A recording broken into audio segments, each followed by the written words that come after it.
Hey. Oh, God. Sorry, I'm a little sick. Hey, it's me, Colin. Where is my other RAM? Hey, it's me, Colin. Before I let you finish the podcast, I just wanted to say a couple of things. The first is that we're going to be doing a post-mortem where we answer listener questions and just kind of debrief on the campaign as a whole. You can send those questions into our email at hello@allthatyouknow.com or on our Tumblr blog or YouTube comments or really anywhere. I'm not picky. The second and most important thing is that I wanted to sincerely thank you all who've listened this far, who've summited this mountain of audio. I have really enjoyed making this show. I'm so proud of what we've made here, and I'm so happy that I was able to reach all of you, our listeners, with it. It's a dream of mine to share my creative works, and this last year has been a very rough one for me. And not to get sentimental, but it means a lot that I could share this story. It kind of transformed into something I didn't really expect, something that kind of, I think, or I want to think, reflects my life and the world, I guess. When I look back on the season, I see a lot of stuff that I don't know if I would have seen it if I hadn't made this story. That's it. I'm done rambling. I'm gonna go lay down. I hope you'll all send in some questions to the post-mortem. It would help a lot. Otherwise, I'm just gonna make up questions and pretend people sent them in, which I don't like doing, but I will do it. I'm not above it. Regardless, thank you all from the bottom of my heart, and enjoy the end of the show.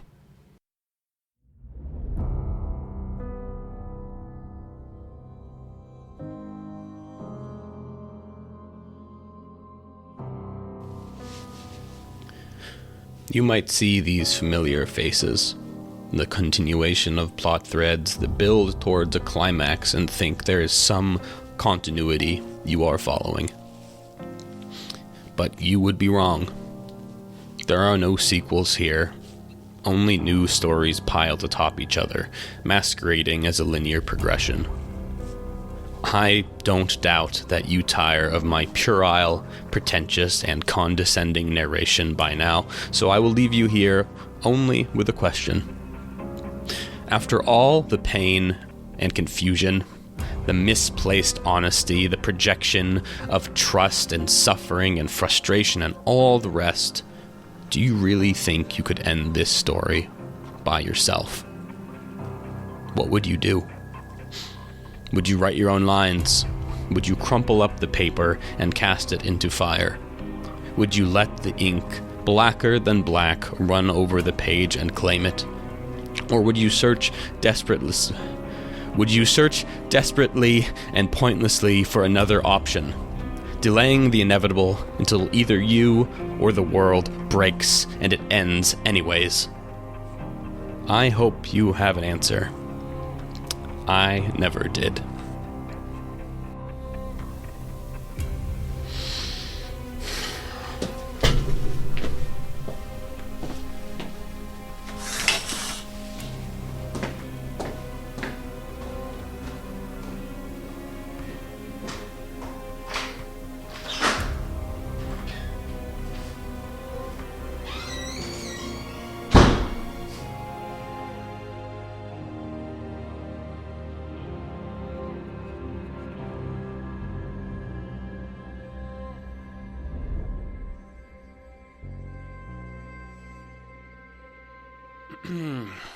Welcome No back. rules? Whoa. Sorry, I fucked that up. You know I really what? fucked that up. You know what? Just forget about it. Just forget about all of it. Oh, God. The end. No, I'm so sorry. not like it is. Schedule another day. Way to go, Zach. Welcome back to All That You Know.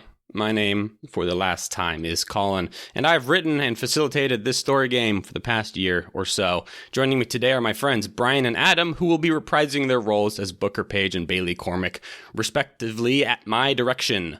Also joining me today is my friend Zach, who will now introduce himself. I'm Zach. I'm playing Ledger Gray. No longer really the Death Walker, but presumably the only person in this party who still has any sense of agency, which might be a problem because he only has one arm. Very true. Last time, as you no doubt remember, we reached the conclusion of some of your stories. Bailey Cormick discovered that he was Checker Graham, and in an act of defiance has partially merged with the personality of Checker. Booker Page discovered that his servitude was his own choice to repress terrible memories, and he decided to live with those memories no matter the cost. Both Bailey and Booker lost their agency in this story as a result of their choices. And Ledger Gray gave up his death and confronted Virgil Albright, the man whose soul Ledger now carries, allegedly. At Virgil's instruction, the three of you were vomited out of the cathedral and sent elsewhere to intercept a sealer who might write the wrong ending to this story again. And yet again, you experience a period of lost time amidst the turbulent black fluid expelled from the great mouth of the cathedral. In the bilesome waters, you see nothing but flecks of light and thread, and then you are again into another dream. A shallow black puddle in the midst of a town square. Above you, the sky is a roiling black sea. Starlight filters through it, creating pinprick caustics that shimmer across the night-stricken settlement like glowing flowers of light. This town beneath the wandering sea is no doubt familiar to you, the same place a train once took you at the start of all of this. But now it is changed, or perhaps yet to be changed. Instead of burnt down, gnawed husks of buildings, everything is intact. All of the structures are illuminated in this underwater night by starlight and strange lanterns which are suspended in the air by barely perceptible gossamer strings. The only building which seems to not be fully intact is the train station. Just a few feet away from the puddle you've awoken in, it seems to be in the midst of being constructed. Another difference is the people here. There's no sign of the solitary nude man which you once met here and elsewhere. Instead, there are dozens of people, all fully clothed, each clad in deep golden robes, their hems sullied as they are dragged through the rancid liquid and mud accumulating on the unpaved ground. Each of them wears a hood over their head, and beneath it what you believe to be a mask, and they are all moving in the same direction. Some holding lanterns, others walking by starlight, some limping, but all moving deeper into town. If what you are told is to be believed, somewhere in this town is the sealer, the one Virgil Albright insisted you must intercept to prevent him from writing the wrong ending. Booker stands to his feet first, his clothes sodden with rancid liquid. He looks towards the robed figures and says, "Let's get this show on the road, onward to the cathedral." Bailey Graham concurs, nodding his head and helping Ledger Gray to his feet. About time, He says, feigning impatience. Now, hold on a second. What are y'all talking about the cathedral? That ain't why we're here anymore. it's where everyone's moving, isn't it? I don't know. We could find out. Booker shakes his head. Oh, I meant to say theater. I think Ledger looks between the two of them and all of a sudden feels very, very alone without his death. He gets an uneasy, creeping feeling up the back of his neck, but I think without any other recourse, he's going to kind of... is his arm stump still gushing blood, or is it kind of clotted to the point where he's not imminently going to die again? You don't think you're going to die. It is. That's good. It doesn't seem to have clotted at all if you really inspect the wound, but the blood is just not flowing. That's good news. And is he still completely unable to do anything unassisted? No, you can do things. It might be harder. Okay. But, Yeah. just act like you have no blood. Sure, I just stopped talking entirely because I'm unconscious. No, Ledger's gonna probably totter over to one of the robed figures and be like, "Hey, stop and talk to me for a second." A robed figure turns to you and says, "Oh, well, howdy." What does his mask look like? It is a plain white mask, which, despite it not covering the full neck, it seems to have been shading the neck so you cannot see it. We're looking for red robe fella, sealer, maybe has a staff. You seen anybody like that? Well, Ledger, I reckon he's probably in the theater. That's where everyone's going. It's nice to see you again, by the way. You have to forgive me, I have a terrible way with names. What was yours again? Oh, I was the door guard. You know, the guy guarding the door in the train? That was me. I'll be a son of a bitch. And what are you now? Well, I mean, I'm just waiting for the show to get on. I mean, my role's done. I guess so. Ledger looks back to the others and is like, I don't think there's anything to do but follow along the crowd, but keep a keen eye out. I do not think we can afford to assume that everything in this place is as it seems. Agreed. He's gonna start walking with the flow of people, but he's gonna keep a close eye, like looking between buildings, looking for anything that seems out of place, anything that's not a person in a gold robe and white mask walking towards the same point. Sure. Nothing sticks out to you. A lot of these buildings, it's not entirely clear. They don't have like storefronts or like signage or anything. It's kind of like a set that has not been adapted to a new story yet. All right. Lit by starlight, the theater stands at the center of the town. A wooden building whose age is unbetrayed by its pristine wood and resolute, unsagging structure. At the front, as always, is a box office. A long line of robed figures extends from it, each getting their ticket. And atop it, a marquee lit from within that reads, "Now showing all that you know." Does it look like it would be possible for us to get past this line without standing in it? You can always cut in line. Or you could just walk in the front door, you know? That's what I'm thinking. Let's just walk in the front door. Awesome. You walk into the lobby, past the line. No one really gives you any trouble for it. And there in the lobby, as some of these robed figures shuffle by, you see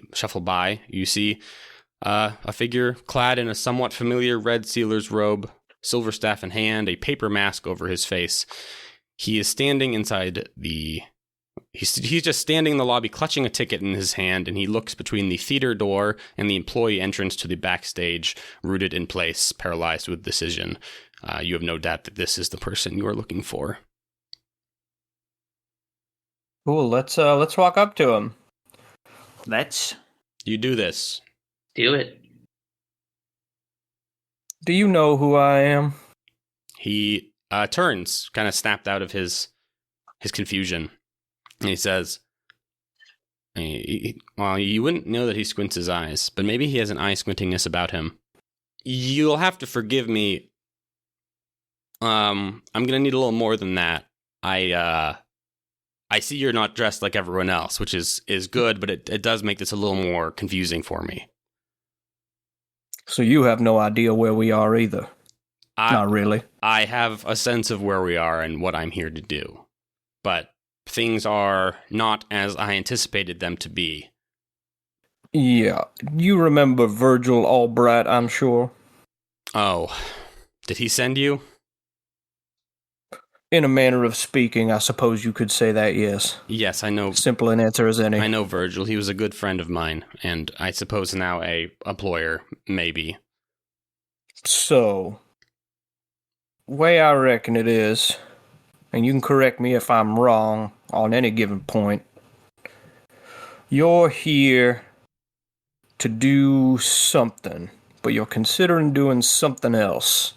Something involving sealing away a hungry god, when perhaps that was not the task upon which you have been sent.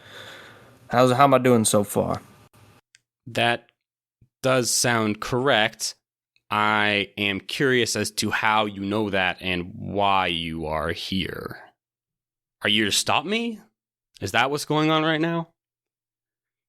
I don't know. I suspect that I have only slightly more information about our circumstances than you do, but I do not see the point in attempting to conceal anything from you.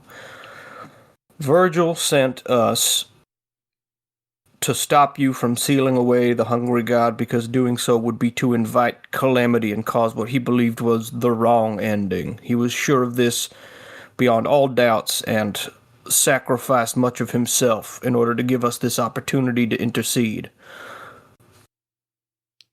I see. To be frank, I'm kind of surprised the Hunger God isn't here already. It was right on my tail when I got here.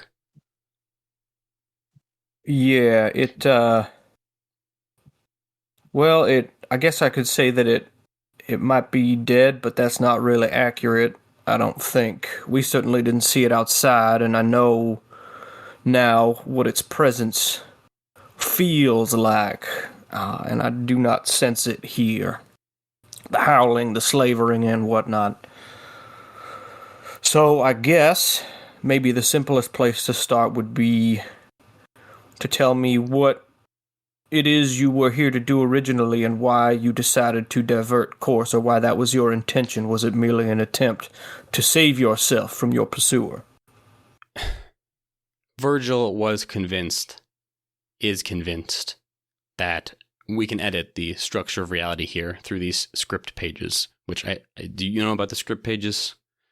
I assume. Yes.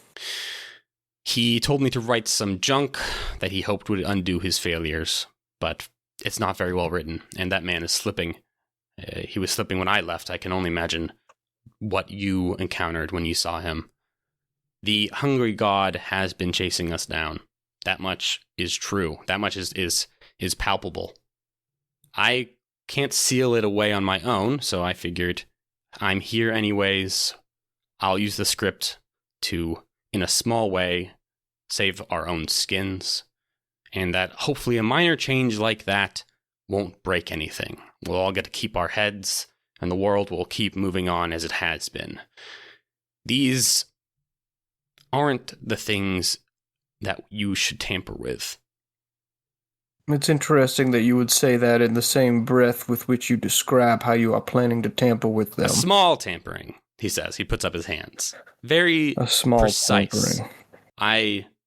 If I was a better man, I would say, oh, let it consume me. Let the world go as it is. But the whole thing with the Hungry God and all of that, it came from Virgil tampering with things in the first place. So, I just want it to be over with. Well, given the peculiar circumstances in which we find ourselves at this current moment, would you believe me when I tell you that I have seen where this course of action leads? I have seen the future it produces, and it has spit me out here, despite all my best efforts, after taking absolutely every single thing from me. And so you're saying that you've seen the result of this already? Allegedly? Yes. Let me just describe this to you, and you can tell me what you think about it. In another time, another place that might be considered to be following or precipitated by whatever it is you intend to do in the bowels of this theater, we end up in this wandering sea, me and my two compatriots here, by circumstances we do not understand, and after picking our way through the theater, after being told that we needed to get a passenger on the train, we find your corpse outside of a closed door with a script page about how... Actually, I have a quick question. Did that script page call him the friendly man or the hungry god? It was friendly man in quotes. Okay.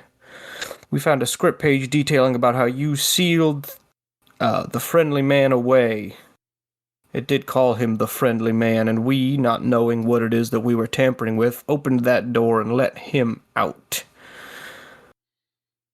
I should stress that you were dead right outside of that door. You did not survive the ordeal. Oh. Well, that's too bad.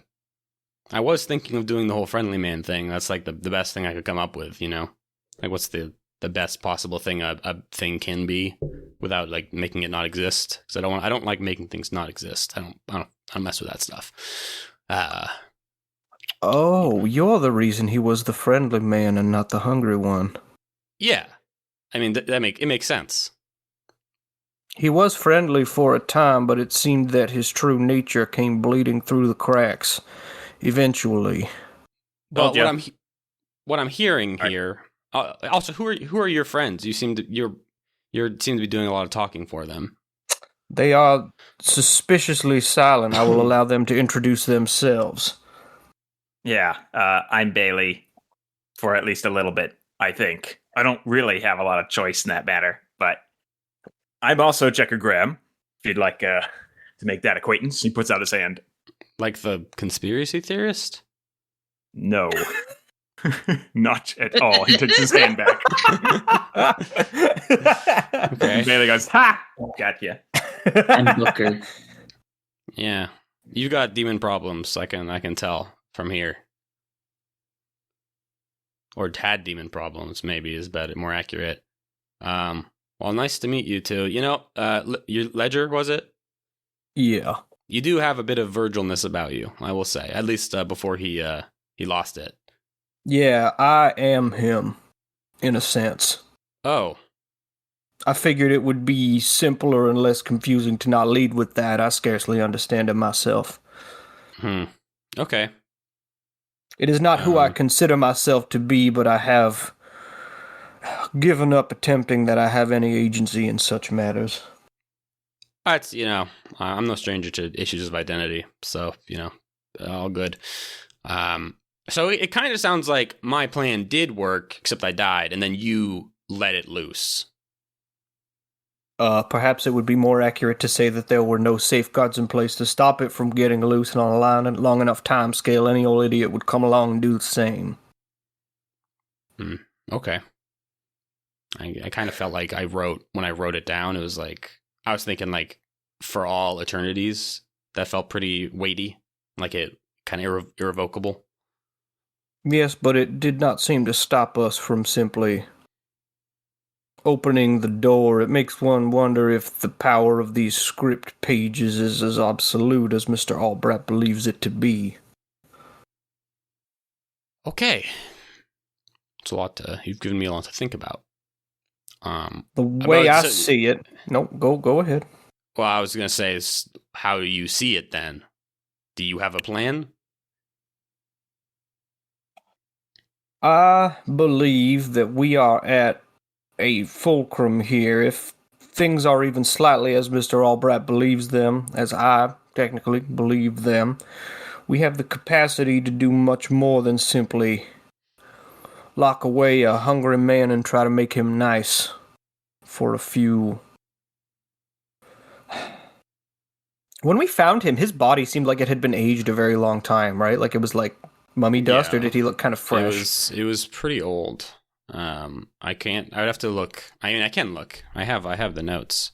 Enter stage left. Mummy dust. I hope this was one of those things that I actually wrote down, and it wasn't one of those things where you asked and I made something up. The body itself looks... Okay, yeah, the body itself looks extremely old, yet amazingly the clothes and silver staff are in immaculate condition. Okay. So I wonder if the nature by which he was contained for 1,000,000 eternities was more of a subjective passage of time, because your corpse did seem quite, well, like it had been there for a very, very long time, despite the fact that your articles were all intact. This all feels like someone trying to wiggling out of a contract. Yeah, don't it just? And it makes you wonder if that's the case, then what uses they're trying to deal. Yeah. I think Ledger looks to his companions and says, well, if we could write something else on that page, we can take another crack at throwing a spanner in the works. Is that a turn of phrase people use? But then, what if it just ends us up right back here? What would you write? It's a damn good question. The sealer speaks up, and he says, It's my thinking that you cannot save the world, and any power that promises you that it can is either playing you for a fool or it just doesn't care. The best you can do is make a small good in your life, otherwise you will risk wrecking everything. What Virgil wanted to do was, frankly, insane. I would not in a million years ever try to implement his plan. What was his ultimate plan? What was he trying to save the world from? he believed that the I don't know how familiar you are with the just like how all this stuff works, and he kind of gestures around himself, but there's the void, and there's entities in the void, one of which was the hungry god. Very influential, beyond our conception, that sort of stuff. We've all heard this before. He wanted to completely sequester the world from the void entirely, and I don't really think he thought that through. There was no logic when I discussed it with him backing this up. He completely ignored any knock-on effects. It's like saying, okay, everyone just doesn't have to eat anymore, and that's it. And there's no conception of what that might mean, or how other things might change, or any contingencies in place for anything. He's just tampering based on his intuition and nothing else. And I would never do that. There are too many things that we don't understand about that. I think I understand. I assume that once upon a time when folks died, they went to a different place. A kinder place. Yes. That's where I'm from. Well, no And one's from there, technically. I have no conception of my time before that, so for all intents and purposes, it will suffice. That's where I was from before I was put back here in this unending, looping, illogical hellhole, and I spent every one of my waking moments until I got wrapped back into this mess trying my damnedest to get back. What if we made it so everybody could get back? That's it. You just reopen the God of Death's afterlife. A nice 2-sentence wrap up at the end of it. People can go to that place. Do you even really remember what that place was like? Not exactly, just that it was wonderful, blissful. Bits and pieces that slip further out of my grasp. So then, as the passage of what I perceive to be time. You would be trying to reverse engineer a place that you don't truly understand how it functions by your half-remembered perceptions of it. Doesn't that seem a little dangerous? I suppose it does. I wish she was still here. She would know. She? It doesn't matter. He looks back towards Bailey and Booker and is like, "You two are awfully damn silent. You have nothing to contribute to this line of thinking whatsoever?" I don't know if we're allowed to. It's not my place. What the fuck are you talking about, your place? What makes it my place? You're still holding on, Ledger. You're the only one who is. I think he looks at them both. And then I think a thought occurs to him. He's not gonna drop, but he's gonna look down at his gun. Does his gun look normal? Does it look like it might have been replaced with a stage prop, perhaps, is what I'm getting at? Orange dip. It looks great. It looks like a great functioning gun. I love that. Of course, it could be a very convincing replica. That is true.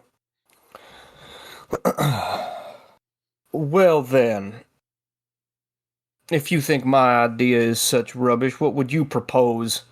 The Hungry God clearly is not here anymore. I'm sure you have some grandiose idea. How would you do good? I just don't know that that's my place to decide anymore. What? I think Ledger looks around to his companions again, and looks down to his missing arm, and looks longingly over his shoulder where his death would usually lurk. And he'll say, "Well, how does this work then? How did you seal it away? Did you find a blank script page? Is that what this all is?" I found the writer's room. Well, then perhaps, in the interest of not counting our chickens before they hatch, we should go there. I think that's the right choice. Backstage then? I suppose so. Okay. The sealer leads you towards the backstage door, past the theater door, inside where there's tons of robed figures all sitting patiently waiting for the show to start, with nothing on the stage. You go through the actor's entrance into the back stage. The halls are simple and wooden, no longer the roofless abyss filled with marionettes trying to grab you. It is a simple thing to traverse, well lit and conceivable, no unknown doors flanking you, or labyrinthian intersections of infinite halls. The sealer leads the way, if you let him, and I guess he speaks over his shoulder to you. He said, were you hoping for like a big fight or anything? I think I've had my fill of fighting. Yeah, that makes sense. Doesn't really feel appropriate, you know? Yeah, I think what I was hoping for was some sort of revelation that you would be able to explain all of this to me and provide some sort of clarity to me and my companions. The past, I hesitate to call them days, have been a slurry of madness and acausality that I find, perhaps more than anything else, wearisome. I guess the only thing that makes sense to me is that nothing makes sense. Every rule I think I have discovered in all this business will bend itself out of shape when it's not convenient. I imagine you've experienced something like that too. Yeah, it seems about right. I'm tired. It's going to be over soon, Ledger. I hope so. The hallway leads you past the green room, where the friendly man was once locked in. Its door is ajar, if you wish to look inside. Humor me a second. I think Ledger's gonna... He can't help himself. He's gonna walk over and stick his head in. The inside is not particularly exciting. A small sitting area, some mirrors, some racks with a large variety of costumes, some of which you might recognize. You see like a Cathari soldier's uniform. You see train attendants. Even like the little satchel that naked guy was wearing. On the wall of the green room is a very large marionette, an identical one to what you fought once in these hallways a long time ago, but it is inert. It's stringed slack. In fact, a lot of stuff seems like it's being packed up or making room for something else.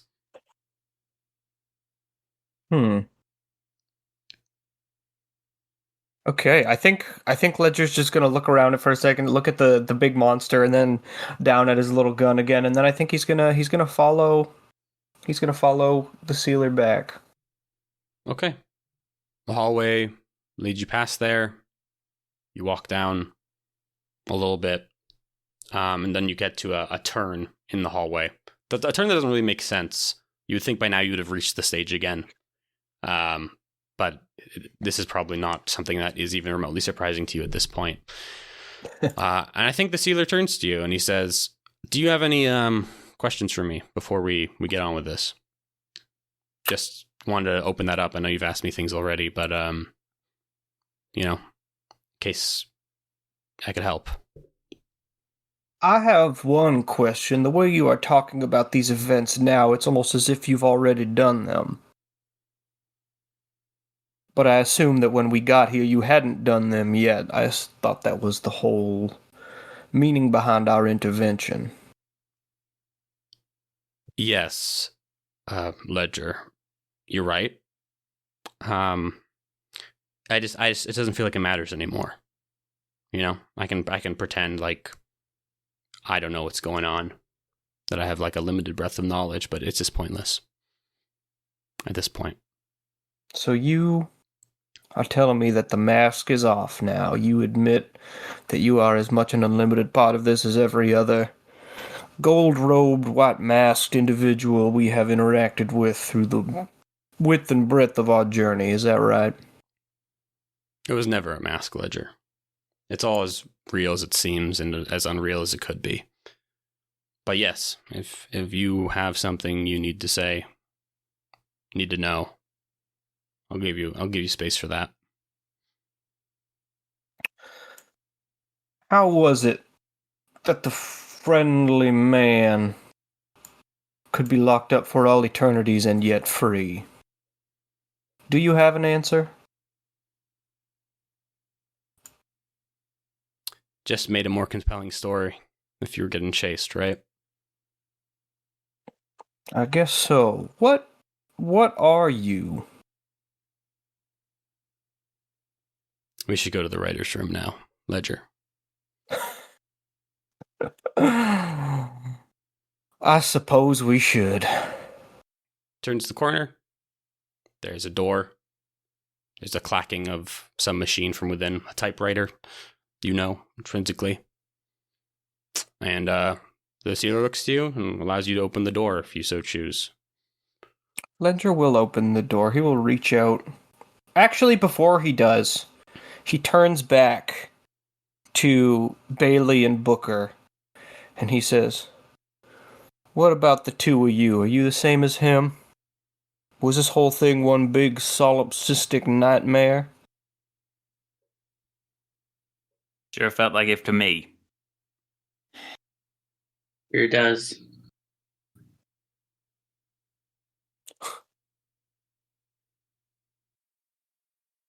Was she real? Or was she just another one of you? Is that directed at Booker and Bailey? I think it's directed at everybody. I think he assumes that they're all the same thing. I guess Booker says... She was yours, and she was ours in equal parts. Okay, he's going to open the door and go in. You open the door and the clacking from within ceases. Let's take a moment out of character. Take a deep breath. And just let me know when you're ready for this.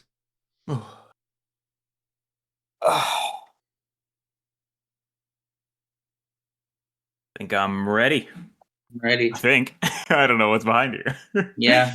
Oh, Booker and Bailey, you're totally ready. So guys don't worry about that. Okay, Yeah, yeah. Kind of been ready this whole episode. High five, turns Bailey. out. Ay. All right. All right, Zach. You open the door, the clacking from within ceases. Something with sudden and inexplicable strength pushes you inside, sending you tumbling to the ground. Just as you get your bearings, you see them through the slowly closing door. They are all there, standing. Booker, Bailey, the Sealer, the Friendly Man, Virgil, Downfall, Parkelian, the Killing Sphere, the Pale Mother, the Cathari Door Guard, all of the soldiers, each and every dead body, every minor role and extra, every actor you did and didn't meet on this journey, and of course Halo, standing rigid just like the rest of them, no answers to give and words to share. They all bow to you. There is a sound of applause, a curtain falls from above, and then the door slams shut on the writer's room, leaving only you and I inside. The interior of the final room was simply decorated. Black wooden floors, a crackling fireplace with no chimney, a chair, a desk, and atop it, the typewriter, a single piece of paper loaded into it. Aside it, the script in its entirety, everything you have experienced on this show, even things that Ledger Gray was not present for. At the top of the single piece of paper loaded in the typewriter is a single sentence typed in black ink which reads, "Alone, comma, Ledger Gray made his decision." At the top corner of the page, an ink stain seemed to be spreading. With time, Ledger knew it would consume the entire page. In just 2 minutes, with or without action, all of this would end. I have set a timer. What did Ledger Gray do? I think Ledger Gray watched it for a second, and then he walked up to the typewriter and just peck typing with one finger because he only has one hand, and he's never used a typewriter before in his life. Ledger writes, "And so it all ended. All of it. Thoroughly, completely. Without climax or fanfare, without a moral or a story beat or any sort of finality, it all simply ended beyond the reach of any gods or demons or powers from beyond or within. It was done. The end.